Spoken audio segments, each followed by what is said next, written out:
안녕하세요. 이재명 더불어민주당 대표의 대장동 재판은 결국 호남도시개발공사 기획본부장이었던 유동규의 바뀐 증언 외엔 사실상 없습니다. 5,500억 이상을 대장동 일당으로부터 환수하고도 재판까지 받는 그런 것도 황당합니다만 그런 유동규가 재판에서 이재명을 쳐다보며 이재명 씨 웃겨요. 이재명 씨 웃깁니까? 나는 당신이 겁 안 난다. 당신이 뭐가 되더라도 라고 했다고 합니다. 해당 사건은 거액의 뇌물수수 혐의로 인해 검찰로부터 10여 년 이상의 징역형을 구형받을 수밖에 없던 유동규를 이용해 맥시멈 이준과 같은 윤석열 사단이 이재명 쪽으로 방향을 틀어버린 그런 조작사건 아닙니까? 역시 검찰의 코가 꿰어있던 상방울 김성태 일당이 벌인 대북 송금은 부가조작 목적임이 국정원 문서에서까지 확인됐음에도 이것을 마치 이재명을 위한 대북 송금인 것처럼 틀어버린 그런 사건과 아주 유사하지요. 언론인 빨간아재 등에 따르면 서울중앙지법 형사합의 33부는 17일 이재명 대표의 대장동 위례 성남FC 백현동 사건 1심 60일자 공판기일을 진행했습니다. 이재명 대표는 뒷줄에 앉아서 한마디도 하지 않았는데도 유동규는 이같이 말하며 반드시 처벌받게 될 것이라며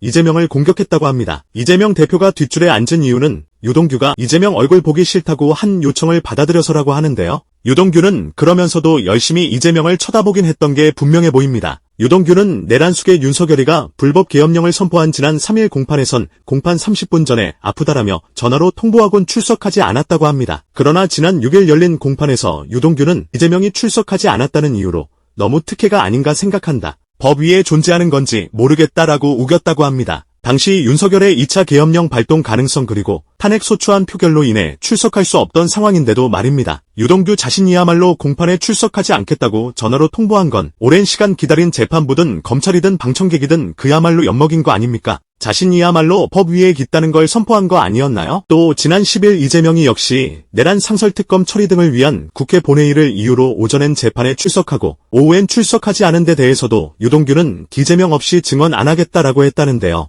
자신이 이재명 보기 싫다라며 뒷줄에 앉게 해놓고는 이재명 없으니 증언 못하겠다는 건 무슨 해소리인가요? 유동규는 지난 4월 총선 당시 빤스 정광훈이 이끄는 자유통일당에 입당해 이재명의 지역구인 인천 계양을에 출마하기로 했다가 원희룡을 지지하며 중도 사퇴한 바 있는데요. 윤석열이가 불법 계엄을 선포한 직후 유동규는 자신의 유튜브 라이브 방송에서 이를 적극 찬양하는 발언을 쏟아낸 바 있습니다. 유동규는 지난 3일 밤 불법 계엄령이 선포된 직후 박수를 치면서 정말 대통령이 드디어 카리스마 있는 대통령을 보는 것 같다. 속이 다 시원하다. 대한민국 만세라며 국회 다수당 하나 가지고 입법 독주 폭주를 하고 이재명 방탄을 하기 위해 그동안 한총련 민노총 간첩 세력들 끌어들여서 법을 바꾸고 이재명 방탄법 바꾸고 예산을 마음대로 삭감하고 이런 정말 국회 폭주를 드디어 막는 것 같다라고 적극 내란 수계를 찬양합니다. 그러면서 대통령 화이팅이다. 이런 결단력 있는지 몰랐다. 정말 대단하다라고 거듭 칭찬합니다. 유동규는 또 눈물 난다. 대통령 진짜 만만세다. 대한민국 꺼져가는 등불이라고 굉장히 위험한 때라고 말했었고 너무너무 친북 친중 좌파들 이것 때문에 대한민국 정체성과 모든 것들이 혼란 와중에 이건 대한민국 역사적 사건이라며 계속 박수를 쳤습니다. 유동규는 기재명 꺾은 것만 해도 하늘이 내렸다는 평가를 드렸는데 그 정도를 넘어서서 카리스마 있는 대통령이 드디어 나왔다고 정말 이렇게 생각한다라며 이런 결단력 보게 될 줄은 상상 못했다. 똘똘 뭉쳐 윤석열 밀어줘야 한다. 이때 좌파 빨갱이 세력들 그동안 민준이 이름 붙여서 지랄 발광 떨었던 것들 다 대한민국에서 쓸어내야 한다라고 목소리를 높였습니다. 유동규는 감격이라도 한 듯 눈물까지 보이면서 불분이 내려가는 마음이다. 저 쓰레기 같은 것들 때문에 정말 주둥이 하나 가지고 말장난이나 치고 법정에서 지들 마음대로 하고 사법부니 완전히 독재 권력을 휘둘렀던 저 인간들을 단호하게 대처하는 것을 보고 정말 깜짝 놀랐다라며 우리가 광화문에 모두 뛰어나가서 윤 대통령님 환호해줘야 하고 힘을 줘야 한다. 대한민국이 살아있으면 이렇게 돼야 한다. 잠깐 시련이 있다 하더라도 좌파 척결, 빨갱이 척결 불순분자들을 완전히 색출해서 싸그리 쓸어내야 한다라고 합니다. 유동규는 특히 저런 결단력 있는 대통령을 주신 걸 하느님께 감사한다라며 하느님 소리까지 이어가며 국회 해산시키고 범법 저지르거나 나라에 부정한 인간들 다 숙청시키고 입법 가지고 우리나라 정부기능, 수사기능 마비시켰던 것들 전부 다 숙청해내야 한다. 이 나라에서 다 쓸어버려야 한다라고 목소리를 높였습니다. 유동규는 거듭 정말 깜짝 놀랐다. 대한민국 누구도 몰랐을 거다. 국군 통수권자가 어떤 위력이 있는지를 똑바로 보여줘야 한다라며 월드컵 우승에도 이것보다 시원하지 않을 것이라고 합니다. 또 좌파들 모이면 다 쓸어버려야 한다. 우리가 광화문에 모여서 좌파들 준동만 하면 우리가 가서 쓸어버려야 한다. 다 던지고 나가서 좌파놈들 쓸어버리는데 같이 할 것이라며 마치 물리적 폭력까지 윤석열 비판 세력에게 쓰겠다는 선동까지 이어갔습니다. 유동규는 계엄령에 대해 한방의 묘수라고 칭송하며 목숨 걸고 할 거다. 목숨 내던지고 앞장서겠다라며 윤석열이에게 더 강하게 하라. 카리스마를 보여라. 칼을 뽑았으면 칼을 제대로 쓰라. 우리 모두 대통령이 필요하다고 하면 좌파들 모여있는 모든 데 가서 때려잡자. 이재명부터 때려 죽여야 한다라며 이재명을 비롯한 윤석열 반대편에 있는 이들에 대한 테러를 선동하는 발언까지 서슴지 않았습니다. 이렇게 내란수계의 불법 계엄령을 아주 칭송하면서 내란수계 비판 세력에 대한 테러를 조장하는 듯한 발언까지 쏟아낸 유동규의 경우엔 충분히 내란 선동을 했다고 판단할 수밖에 없겠죠. 왜 빤스가 이끄는 당에 합류한 것인지 너무도 쉽게 파악이 됩니다. 그러나 윤석열이의 불법 계엄령은 시민들의 필사적인 노력으로 인해 불과 3시간도 가지 못해 끝나고 말았으며 내란수계는 11일 만에 국회로 인해 탄핵되며 직무가 정지되고 말았습니다. 즉 하룻밤에 개꿈만도 못한 일이 되고 말았던 거지요. 이런 상황에서 유동규가 멘붕에 걸리지 않을 수가 없었겠지요. 그러면서 이재명에게 되도 않는 급발진을 한 것으로 추측할 수밖에 없겠습니다. 이런 내란 선동 행위는 명백하게 처벌 대상 아니겠습니까? 헌법재판소가 정신 나가지 않았다면 내란수계는 만장일치로 100% 파면될 수밖에 없는 상황 아니겠습니까? 만약 윤석열이의 불법 계엄령을 인정해준다면 무엇보다 한국 경제가 나락으로 갈 것이 분명합니다. 대통령이 자기 마음에 안 들면 언제든 계엄령을 선포해 시민들에게 총칼을 들이댈 수 있다는 사례가 만들어진다면 해외 투자자 누가 한국에 투자하려 하겠습니까? 특히 미국이나 유럽 등에선 윤석열 국회 탄핵에 대해 아주 반기는 모습입니다. 미국, 일본, 경국, 프랑스, 독일, 캐나다, 이탈리아 등 G7과 유럽연합 주한대사들은 17일 조태열 외교부 장관을 만난 자리에서 한국 민주주의의 공고함과 회복력을 재확인할 수 있었다라고 평가했습니다. 세계에서 윤석열 탄핵을 반기지 않는 건 내란수계로부터 이것저것 많이 받아먹고 있는 중인 일본 극우들 외엔 거의 없을 듯한데요. 유동규가 속해 있는 정당인 자유통일당을 이끄는 빤스 정광훈이 부정선거론을 계속 읊어대고 있는데요.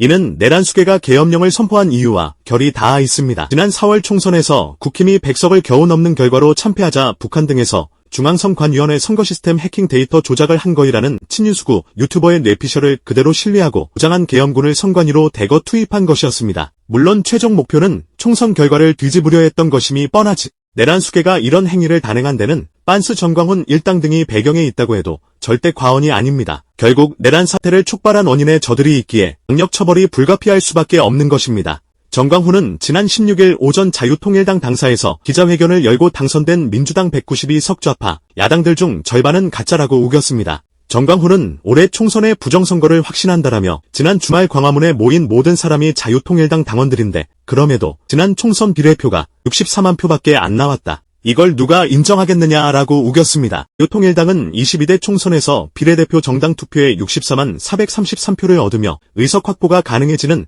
득표율 3%를 넘기지 못해 원내정당이 되지 못했습니다. 국힘에서 탈당한 황보승리를 비례 한 번으로 세운 바 있지. 정광훈은 북한과 중국의 중앙선거관리위원회 시스템 해킹 가능성을 거론하며 국정원은 오래전부터 이 사실을 알고 있었고 윤석열은 검찰총장 시절 때도 경고했었다고 했는데요.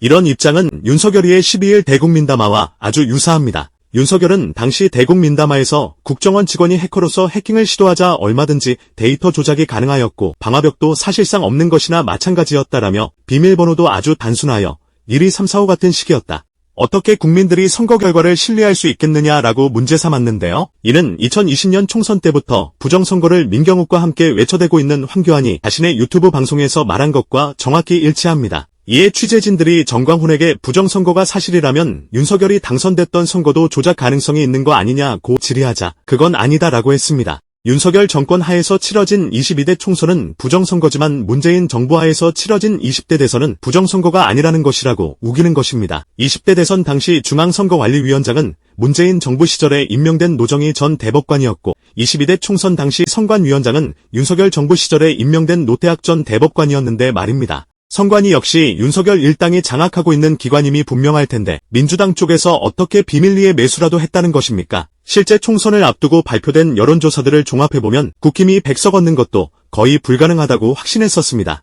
개인적으로 판세를 종합해볼 때 국힘은 지역구 70석대로 비례까지 합쳐 90석 내외로 봤습니다. 4년 전 총선에 비해 국힘에서 기존 민주당 현역인 지역구를 빼앗을 가능성은 거의 없고 국힘 현역인 지역은 빼앗길 곳만 수두룩했다는 점에서 말입니다. 그러나 특히 부월경 지역에서 국힘 쪽으로의 결집이 일어나며 국힘이 100석을 넘었던 것이죠. 당시 변수가 잊혀지고 싶단 전직 대통령 문재인의 등판 외엔 거의 없었는데요. 그로 인한 결집 효과를 국힘에서 톡톡히 얻은 셈이라고 할까요? 문재인이 다닌 접전 지역 대부분에서 국힘 후보들이 당선됐다는 점에서 말입니다. 특히 보통 여론조사보다 표본이 더 많은 방송사 출구조사 발표에 비해서도 국힘은 예상보다 의석을 더 많이 가져갔습니다. 이로 인해 국힘이 즉각 탄핵을 막을 수 있는 100석을 넘기면서 범민주 지지층에선 압승하고도 찝찝한 기분이 들 수밖에 없어 표정이 결코 밝을 수가 없었던 것입니다. 윤석열 일당 입장에선 즉각 탄핵을 막을 수 있는 100석 얻은 것도 감지덕지해야 할 마당에 무슨 놈의 부정선거 타령을 합니까? 그럼에도 부정선거를 외치는 일당들은 국힘이 패하는 결과가 나올 때만 부정선거를 외쳐댔습니다. 그렇다면 윤석열이가 당선된 지난 대선이나 문재인 정권과 범중이 기나견 등의 수운으로 인해 국힘 쪽으로 크게 기울었던 지난 2021년 4월 서울시장 부산시장 재보궐선거에 대해선 왜 부정선거 타령을 외치지 않습니까? 이런 소리는 국힘 지지층에서도 많은 이들이 신뢰하지 않습니다. 그러나 이를 윤석열이가 아주 깊게 신봉했으며 내란을 일으키는 결정적 원인이 됐습니다.